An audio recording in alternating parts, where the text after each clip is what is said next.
This is a good reason why we do not run or condone running wheel spacers.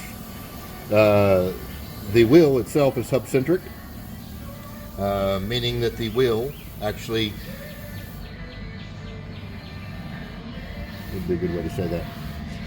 The wheel actually rides on a The little wheel lip on the actually hub. it actually rides on the hub, and when you do the wheel spacers, they are no longer hub-centric. So all of the pressure goes on the lug nuts, and it does not center the wheel except for the lug nuts and the actual lug nuts and lug bolts themselves are what center the wheel. So you lose all of your support not having hub-centric.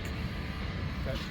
This spacer, which is on the front of the same vehicle, is hub-centric, but using wheel spacers moves it further out, 2 different joints, and it puts more stress on the lug nuts, causing them to break, causing the actual spacer to break.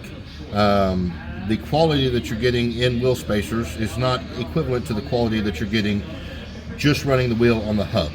It's a lot stronger that way. This provides 2 joints to fail. Some people say that if you run a different offset wheel, it's going to equate to the same thing.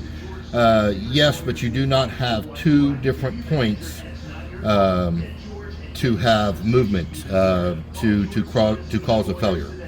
So, not running this wheel spacers, running proper wheels is the best way to go. Spacers, they do require a lot of maintenance. They should use Loctite on them to hold them in place.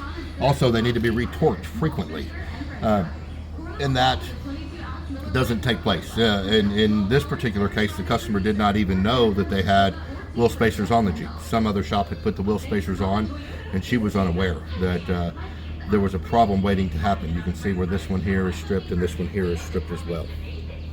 Now until April 1st is the perfect time for an exciting